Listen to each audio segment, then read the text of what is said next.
social worker and who was interning and who was planning on running for assembly. And the next time I saw her, I was in her office, and she was with Nate Miley, who I was working for at the time, and she was fighting for us to stop the redlining that was happening with retail in East Oakland. And she went to town with a way that has poise and aplomb, but with a bite. It was clear that she was going to make the point that the folks that we were trying to talk, I won't talk about which big box it was, but she really fought for us, and she's been fighting for us ever since. And it's amazing to me that it's been since 1998 that she's been on the Congress. It seems like, because she only looks like, she was just born a few years before that, right? No, I mean, she does. I mean, I think the fight keeps her young and keeps her youthful, and now I get the pleasure of not only seeing her here in the district, but I see her on MSNBC almost every other day. If she's not on MSNBC, she's fighting with Bill O'Reilly on Fox. And if you can do that, and you can do all the things that she's done, I'm just going to read off the list, all the money she's gotten for AIDS, all the programs and jobs programs that she's championed. For us here in Oakland, she's helped us get money for law enforcement, for protection, for programs, for jobs, for getting the guns off the streets. She's done it over and over and over. And so it's such a pleasure. That's all I'm going to say, but I do remember meeting her way back when and seeing her become someone that's so important to the national and the international political scene, who makes a difference every day. Thank you.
To Jack and to the leadership in the Wellstone Democratic Club, but to all of you, thank you so much for your support over the years and for making sure that Paul and Sheila Wellstone's legacy lives in the 13th Congressional District. Thank you.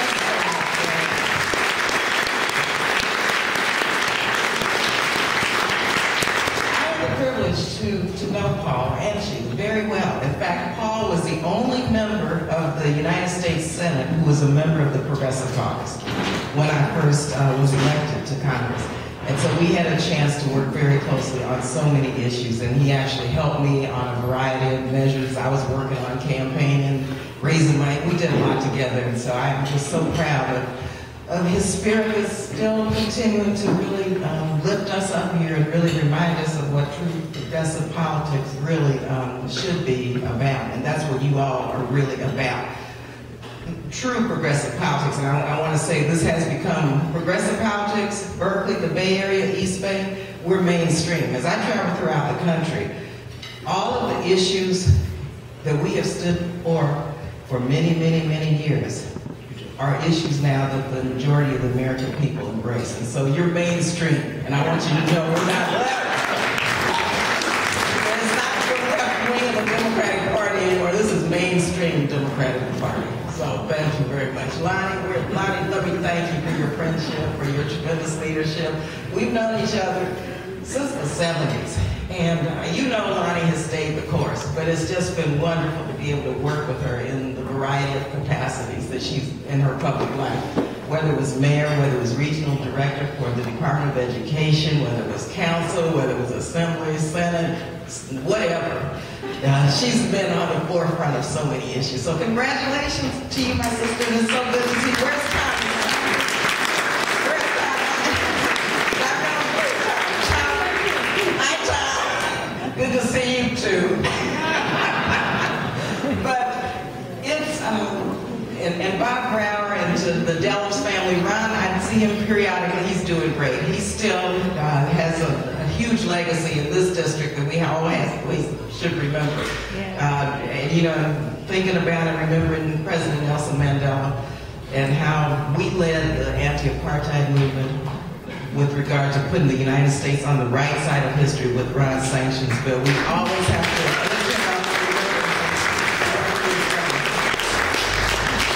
I know I'm supposed to talk a little bit about the Progressive Caucus budget, but in the interest of time, and because we do, I hope you have a copy of what we put together. It's the Better Off budget for this year, and it is the Better Off budget. I mean, we create 8.8 million jobs. We invest in education and infrastructure, in equity. You know, we invest in affordable housing. We reduce, actually we eliminate the deficit, and it's a balanced budget. And we end, for example, part of it, and I helped write this budget, part of what we do is in the slush fund, this overseas contingency account, which is over $7 billion, where these wars are fought off budget, so you never know how much wars are really costing because it's not in the budget, the Pentagon budget. So we try in the Progressive Caucus budget, actually in the Congressional Black Caucus budget also, and to some extent in the Democratic budget, in this overseas contingency account, which is a slush fund for the Pentagon. So we end that. What I think is important about the Progressive Caucus is, one, we're the largest caucus in Congress. Two, our budget now drives the Democratic budget. And so when you look at the Progressive Caucus budget, look at the Democratic budget, hey, you know, we've made tremendous progress, and so you should really be proud of the progressive movement, not only here in the Bay Area, but in the House of Representatives, because we've made tremendous strides. This budget, the Progressive Caucus budget, we put more resources into into diplomacy, into economic development, into aid for the development world. We make sure that, our Pentagon budget is the Pentagon budget, not a budget that's excessive, not a budget that allows for drones. I think we even put a moratorium on drones. I have legislation putting a moratorium on the drone program.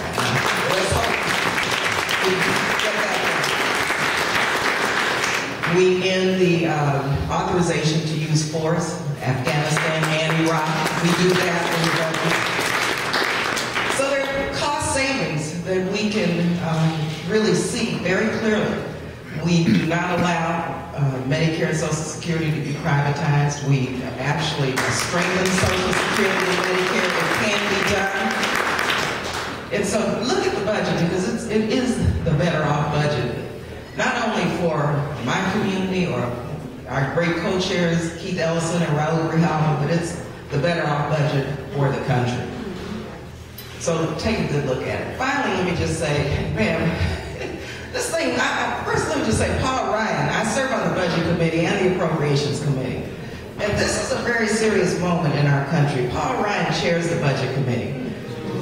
Now, a couple of things. I had to take Paul on. You heard some of his comments about men, inner city men hanging out on street corners because they don't have a culture of work. And I said, Paul, come on. And I said, we've had some racial undertones here. And in fact, and so he said he was inarticulate when he went back and listened. And he quoted Charles Murray, a real academic who really believes that African Americans are inferior, sort of like Shockley, that theory. So he quoted him on Bill Bennett's show. So I had to say something, and I'm not going to, pull any punches, because he drives the budget. And so you have these views that underpin the Ryan budget. And what happened was, fortunately, the Congressional Black Caucus picked up on it, and we invited Paul to come to the meeting. So stay tuned. He's coming to our Black Caucus meeting on Wednesday. He's coming on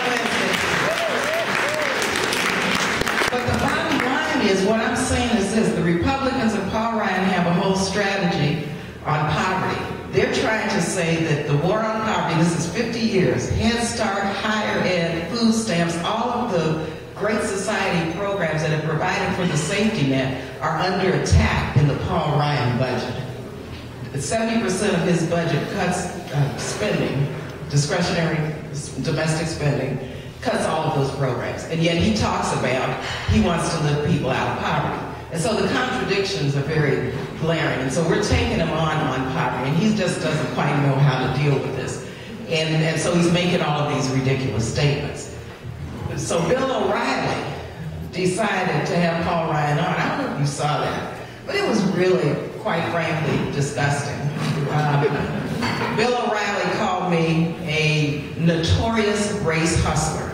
Okay, that's what he called me. So, of course, I'm sharing this just so you know what we're dealing with. You know, I went on some show, MSNBC, and we talked about the fact that the right wing, they use code words, welfare queen, food stamp president, I mean, we know what this is about, and it's to be expected but not accepted. So that's the point. This is who they are, but we should not accept that. So, 2 or 3 days later, O'Reilly comes and says, well, now I'm a pinhead and a race hustler, so he goes on and on and on. But the right wing in this country feel now that they have carte blanche to say what they want to say and to be who they really are.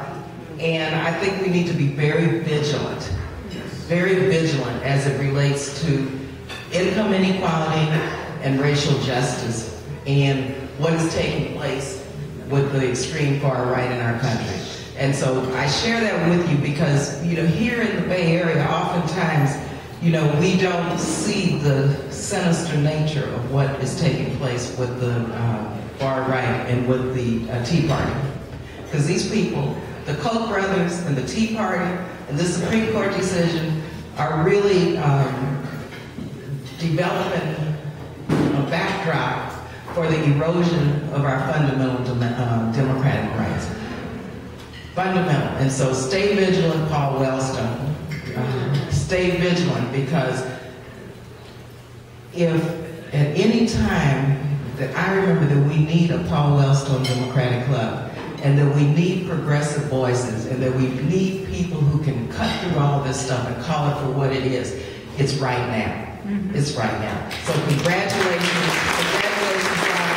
Thank you again for allowing me to be here for 3 minutes, and good luck.